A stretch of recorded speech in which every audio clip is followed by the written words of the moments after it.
एक बार एक सेठ ने एक शोरूम खोला और एक बुजुर्ग को इनॉग्रेशन के लिए बुलाया। उद्घाटन के बाद जैसा कि होता है कि शोरूम के मालिक ने उन बुजुर्ग की बड़ी इज्जत की। बड़ी इज्जत अफजाई करने के बाद उनको बताया कि देखिए, यहाँ पे 21,000 चीज़ें हैं इस शोरूम में बेचने के लिए। इसमें से आपको जो भी चाहिए, जितनी चाहिए, आप ले लीजिए। बुजुर्ग हंसे और बोले कि इनमें से एक भी चीज़ मुझे जीने के लिए ज़रूरी नहीं लगती। मुझे तो इस बात का ताज्जुब होता है, आश्चर्य होता है कि इंसान इन सभी गैर ज़रूरी चीज़ों का इस्तेमाल करता कहाँ है। अब देखिए, एयर फ्रेशनर के बिना किसकी सांस रुक गई? फेस वॉश का इस्तेमाल नहीं किया तो कौन काला हो गया? होम थिएटर लाकर कितने लोग कलाकार बन गए? कंडीशनर से किसके बाल मुलायम और काले हुए हैं? अरे, जो डाइनिंग टेबल यूज करते हैं, क्या उनके घुटने नहीं दुखते? थोड़ा दिमाग पर जोर डालकर याद कीजिए कि हैंड वॉश के बिना आपके किस दादा के पेट में कीड़े हो गए थे।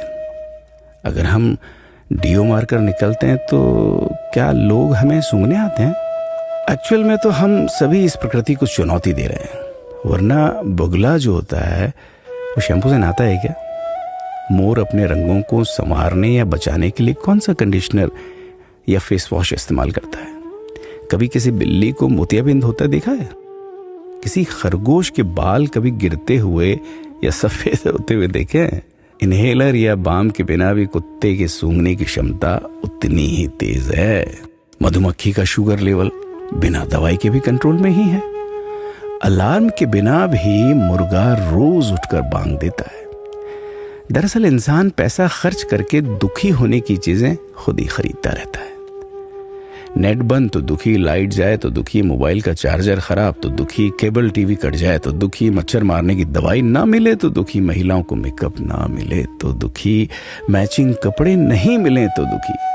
आजकल इंसान 10 मिनट में 20 तरह से दुखी और परेशान रहता है। बाकी तो गुड़ की रोटी या प्याज रोटी खाकर हाथों का तकिया बनाकर पीपल के नीचे जो आराम से सो जाता है, उसे दुखी करने के लिए तो फरिश्तों को नीचे आना पड़ता है। ये सब देखा देखी का खेल है। सच तो यह है कि सुखी रहने के लिए बहुत कम खर्चा होता है, लेकिन दूसरों को दिखाने में कि मैं कितना सुखी हूं, इसी में बहुत ज्यादा खर्चा होता है। जैसे जैसे सुविधाएं बढ़ रही हैं, दुखी होने के रास्ते भी खुलते जा रहे हैं। अगर आपको ये सब सच लगता है तो लोगों को जागृत कीजिए और फिजूल खर्च से बचाइए। दोस्तों, खुद सुखी होने के लिए खर्च कीजिए, दूसरों को दिखाने के लिए नहीं। हाँ, लेकिन अपना ख्याल रखिएगा।